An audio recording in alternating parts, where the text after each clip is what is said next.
This screencast will be on empirical formulas. Last screencast you saw looked at percent composition. If you know the mass of 3 elements, finding the percent composition may be a more difficult task. So, for example, a compound contains cobalt, chlorine, and oxygen. What are the possible formulas? So think back to all of the different charges of cobalt. It is a bivalent metal, and all of those different ions that have chlorine and oxygen in it. So if you look at these 2 ions, cobalt 2 and 3 should be what you had thought of, and then hypochlorite, chlorite, chlorate, and perchlorate. And if you look at all of our options here, I could have cobalt with this 2 with this one, or this one, or this one, or this one. If I go to cobalt 3, I again have these possibilities. So there are 8 possibilities. I don't want to have to do percentages for 8 different formulas. That would be very time consuming. So the process of empirical formulas is going to look at what do these little numbers represent. So if you remember back when we were writing formulas and drawing diagrams, these represent the number of atoms. So we are going to calculate the number of atoms through moles.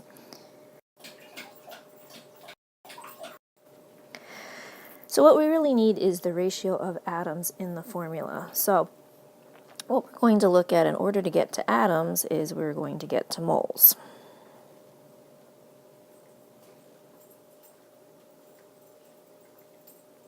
Okay, and labeling becomes important. So in order to get to atoms, if you go back to your mole flour, you'll see that we can go from grams to moles to atoms, but really your atom ratio and your mole ratio are going to be the same because you multiply by the same number, which is Avogadro's number.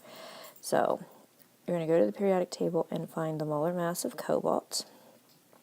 And unlike most bridge problems, we are going to do these intermediate calculations. Okay, and then you're going to do the same thing for the other 2 elements. So for chlorine, its molar mass or atomic mass is 35.45 grams.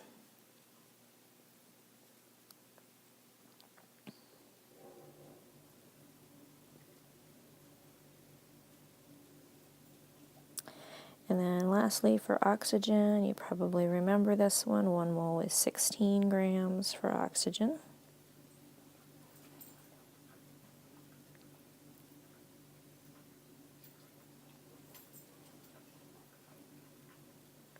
Okay. And since I'm looking for the ratio of atoms, I'm going to do the ratio of moles. So you always want to take the smallest number of moles, which in this case is the 0.316 moles, and divide that into every one of them because I want to know what's the ratio of atoms.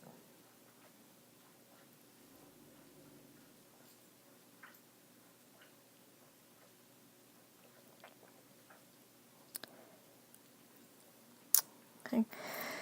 So what this gives us is a ratio of 1 to 3 to 6. So when I'm going to write the formula, I'm going to put those together. So what that's going to give you is a formula of CO1, which we don't write, Cl3, and O6.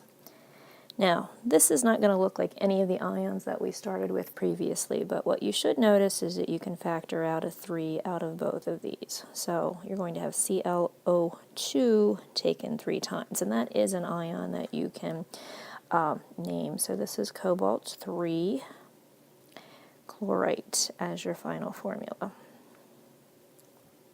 So just to review steps for empirical formula, you need to take the mass of each element, and sometimes these are given us percentages. So if they're given us percentages, you're going to assume a 100-gram sample and calculate those based on grams. So grams to moles, and then divide by the smallest number of moles to get the simple whole number ratio.